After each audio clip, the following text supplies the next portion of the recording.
Napenda niwakumbushe kuwa maafisa masuhuli wanabeba jukumu kubwa la kuhakikisha kuwa mali za umma zinatumika kwa matumizi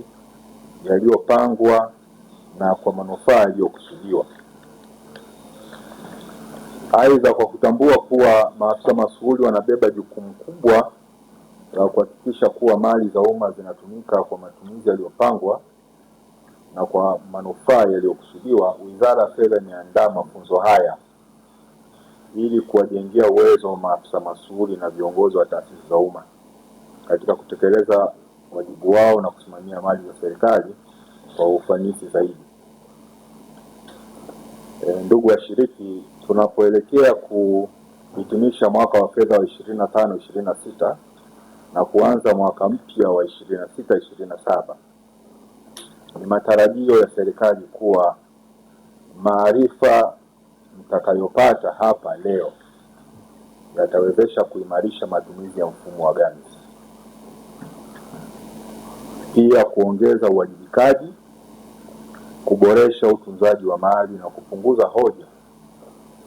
za ukaguzi zinazohusu mali katika taasisi zenu kwa kuzingatia masuala yafuatayo: taarifa za mali zote za umma zilizoko ndani ya taasisi zetu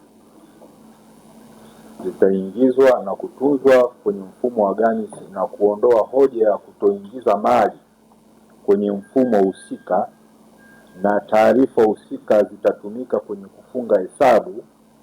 kwa mwaka wa fedha 25-26. Leo tulikuwa tuna somo moja kubwa linalohusiana na usimamizi wa mali za umma. Mali za umma ni mali za Watanzania wote. Mimi kama msimamizi na mkurugenzi, kwa maana afisa masuhuli katika halmashauri ya wilaya ya Mpimbwe, usimamizi wa mali za umma ni jukumu langu na miongoni mwa jukumu yangu namba 1 kuhakikisha kwamba mali zote za umma wa Watanzania zinatunzwa, zinalindwa na zinafanya kazi ya kutoa huduma iliyokusudiwa. Mafunzo yetu haya yalikuwa yanalenga kuwajengea uwezo maafisa masuhuli na kukumbushana wajibu na majukumu yao katika swala zima la usimamizi wa mali za serikali. Tumekuwa na changamoto mbalimbali za katika eneo la usimamizi wa mali za serikali ambazo pamoja na mambo mengine zimeweza kuwa ni chanzo cha upotevu wa mali za serikali, lakini pia hoja nyingi za ukaguzi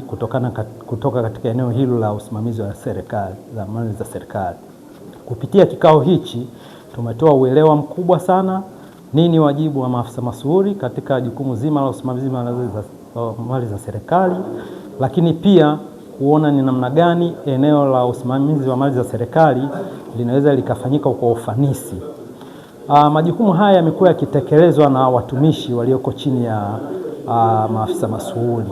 lakini tumetambua kuwa